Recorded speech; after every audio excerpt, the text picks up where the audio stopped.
প্রায় 2 লাখ ভোটের ব্যবধানে চ্যাম্পিয়ন সাকিব ও মাশরাফি। ক্রিকেট মাঠেও যেমন তারা সফল এবং রাজনীতির মাঠেও তেমন সফল তারা, সেটি প্রমাণ করে দিলেন বাংলাদেশ দলের দুই অধিনায়ক এবং অলরাউন্ডার এবং মাশরাফি বিন মুর্তজা এবং সাকিব আল হাসান। জাতীয় সংসদ নির্বাচনে বিপুল ভোটের ব্যবধানে বিজয়ী হয়েছেন দুই ক্রিকেটার তারকা মাশরাফি বিন মুর্তজা ও সাকিব আল হাসান। গতকাল রোববার রিটার্নিং কর্মকর্তা সূত্রে এ তথ্য জানা গেছে। মাগুরা 1 শ্রীপুর ও সদর আসনের একাংশ আসনের আওয়ামী লীগের প্রার্থী সাকিব আল হাসান পেয়েছেন 1,85,388 ভোট। সদরের একাংশ ও শ্রীপুর উপজেলা নিয়ে গঠিত এই আসনের 152 কেন্দ্রে মোট ভোটার ছিল 4,04,85। এই আসনে প্রায় 50.1% ভোট পড়েছে। দিনভর শান্তিপূর্ণ ভোট গ্রহণ অনুষ্ঠিত হয়েছে। নির্বাচনী এলাকায় কোথাও কোনো সহিংসতার অভিযোগ পাওয়া যায়নি। তবে রিটার্নিং কর্মকর্তার সূত্রে জানা গেছে, সাকিবের নিকটতম প্রতিদ্বন্দ্বী বাংলাদেশ কংগ্রেসের কাজী রেজাউল হোসেন ডাব প্রতীকে পেয়েছেন 5,973 ভোট। এই আসনে অন্য 3 প্রতিদ্বন্দ্বী হচ্ছেন জাতীয় পার্টি মোহাম্মদ সিরাজুল শাফিন নাঙ্গল প্রতীক পেয়েছেন 2,343 ভোট।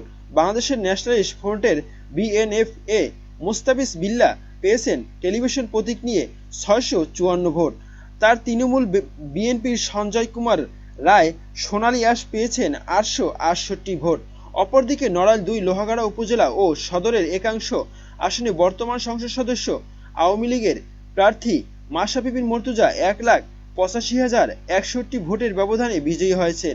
মাশরাফি ভোট পেয়েছেন 1,89,102টি। তার নিকটতম প্রতিদ্বন্দ্বী বাংলাদেশ ওয়ার্কার্স পার্টির শেখ হাফিজুর রহমান হাতুড়ি প্রতীক নিয়ে পেয়েছেন 4,041 ভোট। নড়াইল জেলা রিটার্নিং কর্মকর্তার কার্যালয় সূত্রে এ তথ্য জানা গেছে। তবে বাংলাদেশের ওয়ার্কার্স পার্টি প্রার্থী মোহাম্মদ হাফিজুর রহমান ফল প্রত্যাখ্যান করে পুনর্নির্বাচনের দাবি করেছেন। গতকাল রোববার বেলা 1:45টায় নড়াইল প্রেস ক্লাবে সংবাদ সম্মেলন করে ওই ঘোষণা দেন তিনি। বলেন, নির্বাচনের কতিপয় কেন্দ্রে জোর করে আমাকে এজেন্টদের বের করে দেওয়া হয়েছে, ব্যালটে সিল মেরে বাক্স ভর্তি করা হয়েছে। এ সময় ওয়ার্কার্স পার্টির কয়েকজন নেতা কর্মী তার সঙ্গে ছিলেন। এ প্রসঙ্গে মাশরাফির ঘনিষ্ঠ সমর্থক লোহাগাড়া পৌরসভার মেয়র ও লোহাগাড়া উপজেলার আওয়ামী লীগের সাধারণ সম্পাদক সৈয়দ মশিউর রহমান প্রথম আলোকে বলেন, এসব অভিযোগ বানোয়াট এবং মিথ্যে। দলের অবস্থান ও আসনে খুবই দুর্বল, নিজের তেমন কোনো লোকজনই নেই তার। প্রিয় দর্শক, মাশরাফি এবং সাকিবের এমন প্রতিদ্বন্দ্বিপূর্ণ নির্বাচন এবং 2 লাখ ভোটের ব্যবধানে জয়লাভ, এটি আপনি কেমন চোখে দেখছেন জানাতে পারেন কমেন্ট করে কমেন্ট বক্সে। ধন্যবাদ।